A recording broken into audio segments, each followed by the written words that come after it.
Benoît, bonjour. Bonjour Vincent. Alors ce marché est vraiment d'une force extraordinaire. Le CAC 40 se situe à l'heure où nous parlons et nous sommes en clôture le 17 mai à 5622 points, soit quelques 11% au-dessus de son point bas du 26 mars qui était à 5066 points. Donc l'indice parisien se dirige vers sa 8e semaine consécutive de hausse. Bon, il est impossible pour nous de savoir avant la diffusion de cette émission s'il réalisera ou non cette performance, mais tout cela témoigne, je le disais, d'une force peu commune du marché, force qui est d'autant plus à souligner que se lèvent un certain nombre de vents contraires, réduction de la liquidité des banques centrales, hausse des prix du pétrole, tension géopolitique, bon c'est lié avec le pétrole, résurgence du risque politique en zone euro avec la situation italienne, crainte d'inflation aux États-Unis avec une économie qui est en haut de cycle. Et malgré cela, eh bien, le marché monte, les investisseurs n'en ont cure. Alors qu'est-ce qui justifie ce dynamisme du marché action ? Alors, ce qui explique la hausse récente et le fait qu'on soit sur les marchés actions quasiment au plus haut, c'est tout simplement le fait qu'on est en train de réaliser une nouvelle année de croissance solide pour la croissance mondiale et il y a là-dedans une bonne surprise liée notamment à l'évolution de l'économie américaine. Effectivement, l'économie américaine est au plein emploi, donc on est effectivement en droit de s'attendre prochainement à un ralentissement et un freinage de l'économie américaine qui devrait revenir progressivement sur son potentiel, sauf que les chiffres qui ont été publiés au cours des derniers mois ne traduisent pas ça, et ce qu'on voit, c'est qu'on a une économie américaine qui reste finalement toujours relativement solide. L'autre élément, d'un point de vue global, c'est qu'on reste dans des conditions de liquidité qui restent tout à fait favorables. Alors certes, il y a un virage qui a été pris par la plupart des banques centrales, avec la Fed qui commence à resserrer sa politique monétaire, mais globalement, la liquidité reste très abondante. Elle va simplement croître à un rythme moins élevé qu'auparavant, mais on va rester sur une liquidité qui est tout à fait favorable au marché d'actifs risqués. Et puis le dernier élément que je mentionnerai, et qui est beaucoup plus fondamental, qui est lié aux publications de résultats. Alors certes, en Europe, les publications de résultats ont été un peu oui, on va y revenir. Mais quand on regarde ce qui s'est passé aux États-Unis, on est sur une saison des publications qui est très bonne, avec les 3/4 des entreprises qui ont publié au-dessus des attentes des analystes. Et on voit qu'il y a là-dedans notamment l'effet, probablement les premiers effets de la réforme fiscale qui est mise en place aux États-Unis et qui permet de tirer un peu plus le cycle économique. Donc c'est cette bonne disposition de l'économie américaine qui justifie, selon vous, l'allant du marché action en Europe ? Effectivement, pour nous, c'est ce qui explique la bonne tenue des marchés d'actifs risqués, puisqu'effectivement, et c'est d'ailleurs le point de vue qu'on a chez Vega, on reste assez prudent sur l'ensemble de l'année, précisément parce qu'on s'attend à un moment à ce que l'économie américaine se mette à ralentir. Et naturellement, entraînera le reste du monde avec elle. Il ne faut pas l'oublier que ce qu'on raconte pour l'économie américaine est valable pour le monde entier. Le monde entier est au plein emploi depuis plusieurs trimestres, donc il est très difficile de faire mieux en termes de croissance que l'année dernière. Alors à quel moment va se situer le point d'inflexion ? Parce que c'est la question.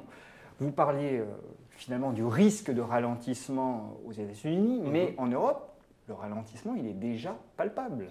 Alors effectivement, c'est vrai qu'en Europe, on a été un peu déçus sur les performances macroéconomiques depuis le début de l'année. Il faut dire qu'en 2017, la croissance, elle était au-delà de son potentiel. Donc elle ne pouvait pas demeurer en l'état. Effectivement, ça fait plusieurs années que la croissance européenne est assez nettement au-dessus de son potentiel. Là, on a eu des éléments qui sont tout de même de nature assez temporaire, qui expliquent probablement les déceptions qu'on a au début de l'année pour la croissance européenne, notamment l'impact sur la croissance allemande. On a vu le PIB allemand qui était assez décevant et qui s'explique en bonne partie par des effets liés à la météo, mais également un effet qui est assez important et qu'on avait un peu oublié, c'était qu'un euro plus fort, ça pénalise notamment certaines entreprises qui justement, dans les publications de résultats, ont pu peser en début d'année. Alors c'est vrai, mais on voit, et certains de vos confrères le soulignent, que les indices PMI des directeurs d'achat sont arrivés sur un plateau et commencent même légèrement à fléchir. Et ça un peu partout dans le monde. Donc se dire que oui, on a des facteurs conjoncturels qui expliquent le ralentissement, sans aucun doute, mais peut-être qu'on a aussi autre chose, non ? Non, mais bien sûr, c'est justement ce qui explique notre biais assez prudent pour l'ensemble de l'année. On pense que ce sera finalement une bonne année, mais qui ne sera pas aussi bonne que les précédentes, parce qu'effectivement, le cycle mondial a probablement atteint son pic, et que, grosso modo, on est au plein emploi dans le monde entier, à part en Europe. C'est justement ce qui justifie qu'on soit un peu plus optimiste sur l'Europe en dépit de ces éléments qu'on voit comme temporaires. C'est que quand vous êtes au plein emploi, vous mobilisez toutes vos ressources à moins de trouver de nouvelles ressources, c'est difficile d'avoir une croissance qui reste au-dessus de son potentiel durablement. Donc justement, ce scénario d'une croissance qui a atteint son pic, on pense que on y est, et justement, pour nous, le cycle mondial va progressivement se calmer. Alors de là à avoir un scénario de récession, et je parle notamment aux États-Unis, parce qu'effectivement, c'est un sujet qui revient avec une courbe des taux qui est extrêmement plate aux États-Unis. Pour nous, justement, la configuration de la courbe des taux américaine est totalement compatible avec ce scénario. C'est-à-dire qu'on a tout simplement un couple croissance-inflation qui est un peu moins bon que l'année précédente. Elle augure tout simplement d'un cycle qui finalement ralentit, mais pas du tout d'une récession à venir. Il ne faut pas oublier qu'il n'y a pas eu de récession aux États-Unis quasiment historiquement, sans une courbe des taux inversée pendant à peu près 12 mois. Là, elle n'est pas encore inversée. Elle est assez plate, mais elle n'est pas inversée. Très bien, mais je reviens aux résultats des entreprises, parce qu'ils sont un peu tout de même la boussole des marchés. Bien sûr.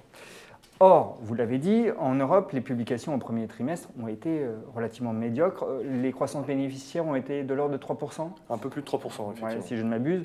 Bon, c'est plutôt terne, pour tout dire. C'est pas avec ça qu'on peut justifier une poursuite de la progression des marchés. Alors justement, je tiens quand même à relativiser cette performance qui est effectivement assez mitigée. Là-dedans, il y a plusieurs impacts. Il y a effectivement, on l'a abordé, l'impact d'un euro plus fort. Et effectivement, mécaniquement, certaines sociétés sont victimes d'un euro un peu plus fort. Mais il y a un impact extrêmement important qui est celui des financières. Les résultats du secteur bancaire, finalement, ont été décevants. Et si vous retraitez justement ce chiffre de croissance du poids des financières dans les indices, qui pèse très lourd en Europe, on est quasiment sur une croissance par rapport au trimestre précédent des résultats de l'ordre de 10%. Donc effectivement, il y a un effet très concentré de déception sur les financières, mais globalement, sur les autres secteurs, ça ne s'est pas si mal passé que ça. Et ce qui est surtout fondamental pour nous, c'est qu'on est toujours dans cette histoire très intéressante qui nous pousse à favoriser l'Europe, qui est que justement, en termes de profitabilité, les entreprises européennes font de mieux en mieux par rapport à leurs homologues américaines. Ce qu'on voit, c'est que l'écart en termes de marge, en termes de retour sur fonds propres, il est progressivement en train d'être comblé. Les boîtes européennes sont en train de rattraper les boîtes américaines. Du coup, en termes de valorisation, la décote se réduit. Effectivement, la décote se réduit. Elle était, si je regarde le point bas des derniers mois, on était autour de 19% de décote des actions européennes par rapport aux actions américaines. Et progressivement, cette décote est en train de se réduire. On est revenu sur les niveaux historiques, autour de 12% de décote. Mais quand j'écoute tout ce que vous me dites, Benoît, je ne peux m'empêcher de me poser la question du moment de l'inflexion. Est-ce qu'il n'est pas très proche, puisqu'on a une décote qui s'est sensiblement réduite du côté des actions européennes. On est en haut de cycle aux États-Unis. On a des résultats qui, alors, finalement, restent solides, mais vont peut-être pas pouvoir rester indéfiniment solides s'il y a un ralentissement. Et puis il y a un autre point qu'on n'a pas abordé, ou qu'on a juste esquissé, et qu'il faut traiter, c'est la question du pétrole. On a un pétrole qui dépasse les $70 le baril aujourd'hui pour le WTI. Cette appréciation très rapide des cours de l'or noir, est-ce qu'elle ne peut pas faire dérailler la machine ? Effectivement, le pétrole pourrait bien être justement ce catalyseur à un freinage un peu plus important si on sort du scénario qui était le scénario bien confortable d'une remontée finalement assez progressive, puisque investisseurs européens, on est particulièrement impacté par un prix du baril plus cher. Il ne faut pas oublier que l'Europe importe énormément de pétrole. C'était l'Europe qui a été justement le grand gagnant des années de pétrole pas cher qu'on vient de vivre. Pour information, mais au cours des années 2014, 15 et 16, le pétrole pas cher apportait entre 0,2 et 0,5 points de PIB à la zone euro. Donc, ce qui est considérable. Ce qui est considérable. Connaissant le niveau de croissance de la zone euro. Effectivement, avec une croissance potentielle à peine autour de 1%, effectivement, c'est considérable.